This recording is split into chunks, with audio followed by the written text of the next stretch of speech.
propose one unity and one topic saying which is uniting the entire country, so that the topic says youth is in the crossroad. And my dear sir, yes, youth is in the crossroad, but we are having set our eyes on the goals and we are on our path. Why don't you please say one policy for entire country? And if I permit, and I say, बोलो भारत माता की जय हिंद। आपका जो सवाल है कि आप एक का समर्थन क्यों नहीं करते हैं, देखिए बात यह है कि मेरी पैदाइश ही दो लोगों के मिलने से हुई है। मेरे माँ बाप की शादी नहीं होती तो हम पैदा नहीं होते। मेरे माँ और बाप दो लोगों की शादी हुई और ऑब्वियसली शादी होने के बाद जो वो किए होंगे उसके चलते हम पैदा हुए हैं, तो उसमें दो लोग मिले हैं। रही बात कि वन नेशन का क्यों नहीं सपोर्ट करते हैं, तो नेशन तो वन ही है, भारत एक है, इसमें कोई डाउट नहीं है। लेकिन इस एक भारत को रिप्रेजेंट करने वाला जो एक संविधान है उसमें 300 से ज़्यादा आर्टिकल हैं, मोर देन 300 आर्टिकल्स हैं उस एक कॉन्स्टिट्यूशन में। और जो आप कह रहे हैं कि वन नेशन, उस वन नेशन को रिप्रेजेंट करने के लिए जो एक पार्लियामेंट है उसमें भी दो सदन हैं, लोकसभा और राज्यसभा, और उसमें से जो चुन करके लोग जाते हैं उसमें भी कोई एक लोग नहीं जाते हैं, उसमें 545 मेंबर्स जाकर के पहुंचते हैं। तो हमारा जो वननेस है वो वननेस एक्चुअली डाइवर्सिटी को रिप्रेजेंट करता है, उसमें डाइवर्सिटी है। और आपने जो सवाल पूछा, जय श्री राम, जय श्री राम आप बोलिए, ये आपकी आज़ादी है, आप जय श्री राम बोलिए, जय हनुमान बोलिए, आपको जो बोलना है बोलिए, क्योंकि इस बात को बोलने की इजाज़त हमको हमारा संविधान देता है। इसीलिए मैं आपसे ये आग्रह करूँगा कि आप कभी कभी उस संविधान की भी जय बोलिए जो आपको बोलने की आज़ादी देता है। और रही बात मेरी, तो मैं आपको बता दूं, मेरा तो जन्म ही मिथिला में हुआ है। मेरा जो घर है वो घर जिस डिस्ट्रिक्ट से मैं आता हूं उसका नाम बेगूसराय है और वो मिथिला में होता है। अगर आप मेरे यहाँ आएंगे तो आपको बड़ी आश्चर्य लगेगी। हमारे गांव में हर साल ये जो अगहन का महीना होता है हिंदी का, उसमें अयोध्या से बारात आती है और लड़के आते हैं बाराती बन करके, और राम लक्ष्मण आते हैं बर बन करके। और हमारे गांव में राम जानकी मंदिर है जहां पे हर साल राम विवाह होता है। और मैं मज़ेदार बात आपको बताता हूं, मिथिला के जो लोग होते हैं वो राम जी को गाली देते हैं। पता है क्यों? क्योंकि मिथिला राम जी का ससुराल है और इस लिहाज से वो राम जी का को मजाक करते हैं।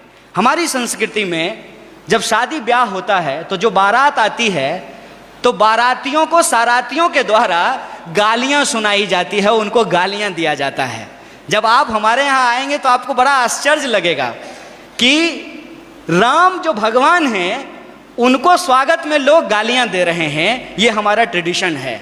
और हम जिस संस्कृति, जिस कल्चर में पले बढ़े हैं, वहाँ कभी भी किसी भी भगवान को अकेले नहीं याद किया जाता है। आपने कहा ना वननेस, उनको अकेले नहीं याद किया जाता है।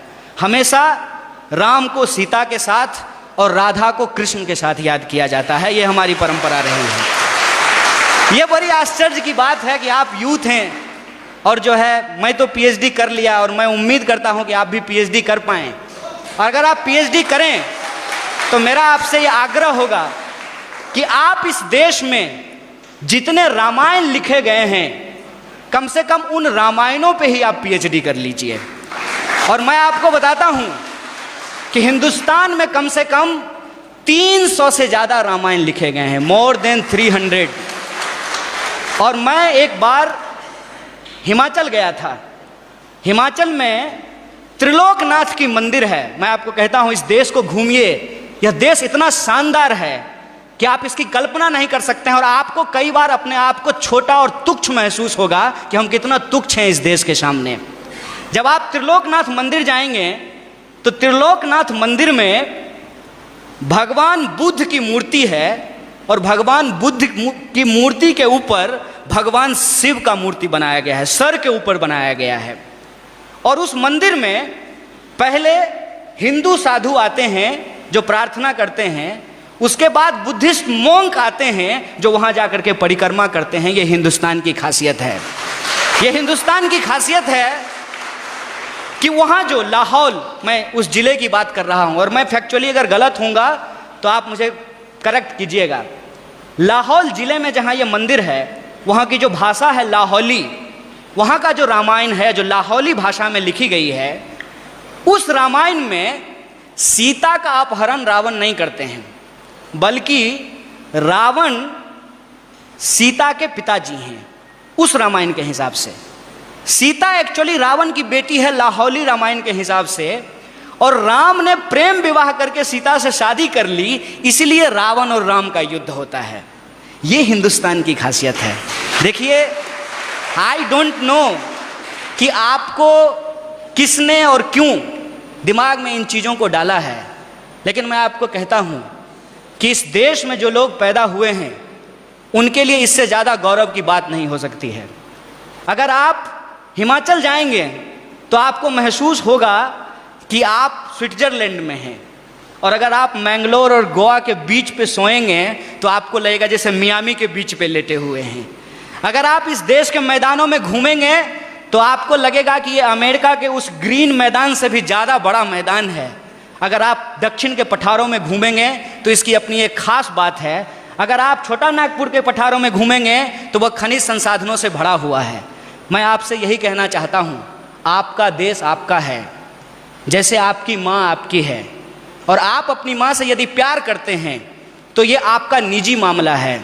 लेकिन जब आप रोड पे चल रहे हों, कोई आए, कोई भी रंग का झंडा लेकर के और कोई भी नारा लगा करके, चाहे वो इनकलाब जिंदाबाद बोले या जय श्री राम बोले, वो नारा लगा करके, वो झंडा दिखा करके आपसे कहे कि तुम अपनी माँ से प्यार करते हो, जरा करके दिखाओ, तो आपका क्या जवाब होगा? यह देश हमारा है, इस देश से हम प्यार करते हैं, और हमारे लिए इस बात को याद कीजिएगा, हमारे लिए